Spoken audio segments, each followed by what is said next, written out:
कि पहले मैं यहीं एम्स में एडमिट थी तो 15 दिनों तक मैं वहाँ रहा। 1 माह से मैं कोई काम नहीं कर पा रहा था, इसलिए आप लोग से डिस्कनेक्टेड था।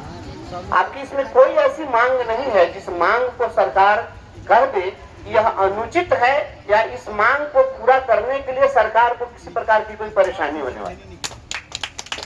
या तो अजीब सी बात है जब सरकार खुद यह अधिसूचना जारी करती है, खुद यह प्रावधान बनाती है कि हम मदरसा शिक्षकों को नियोजित शिक्षकों के समान सुविधाएं देंगे।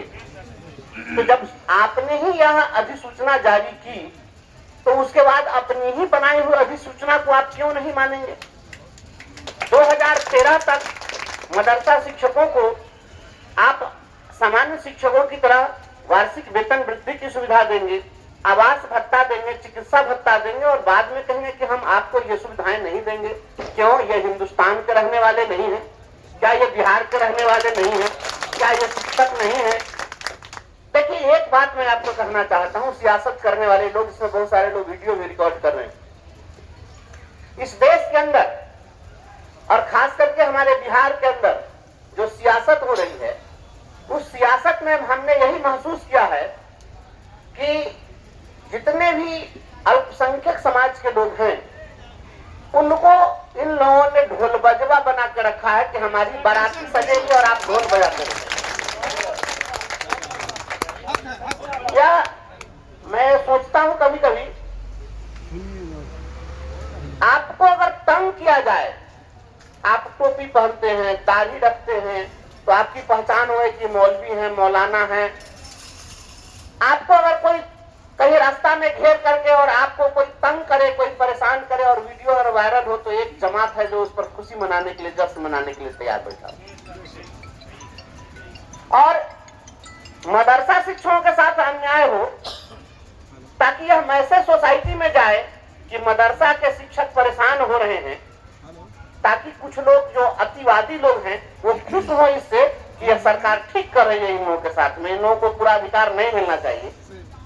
और इस नफरत वाली सरकार नफरत फैलाने के आधार पर दूसरे को तंग करके और किसी खास लोगों को यह समझाने में या सफलता प्राप्त करना चाहते हैं कि हम इनको परेशान करके रखे हैं, हम आपके हैं, हम इनके नहीं हैं। और यह सियासत का धर्म नहीं हो सकता है, कभी भी नहीं हो सकता। हमारे देश के अंदर में हर चीज का अपना एक धर्म रहा।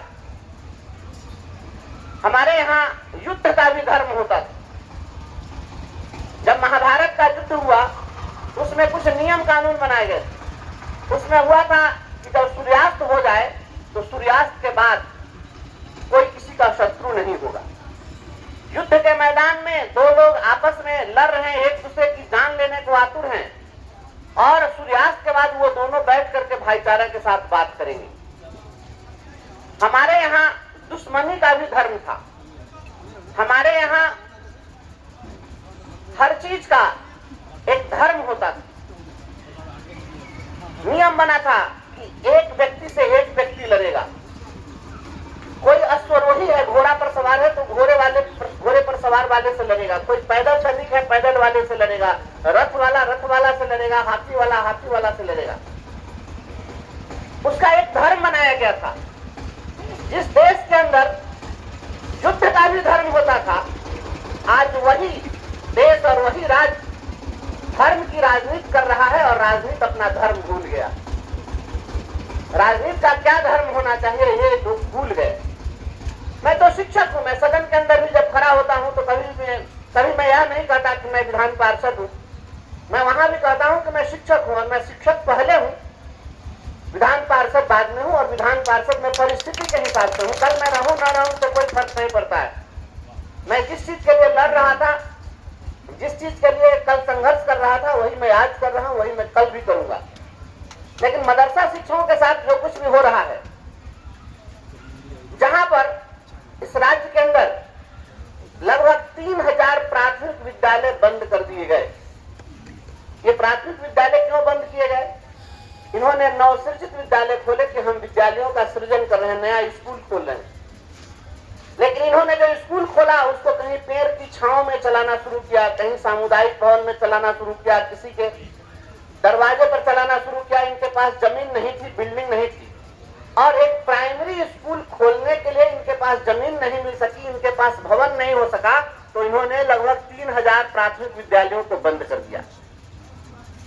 तो मैं पूछना चाहता हूं कि जहां पर आप तालीम देने के लिए प्राथमिक विद्यालय खोलने में विफल हैं, और उसी राज्य के अंदर अगर कहीं अल्पसंख्यक समाज मदरसा बना करके और वह शिक्षा देने का काम कर रहा है, तो उस मदरसा को एडॉप्ट कर लेने के लिए, उसका सरकारीकरण कर लेने के लिए आपको क्या दिक्कत है? ये तो इंफ्रास्ट्रक्चर दे रहे हैं, ये तो इंफ्रास्ट्रक्चर ऑलरेडी आपको दे रहे हैं। इनके पास जमीन भी है, इनके पास बिल्डिंग भी है, इनके पास सब चीज, टीचर भी है, सारी सुविधाएं हैं, तो आप क्यों नहीं देना चाहते, क्यों नहीं करना चाहते?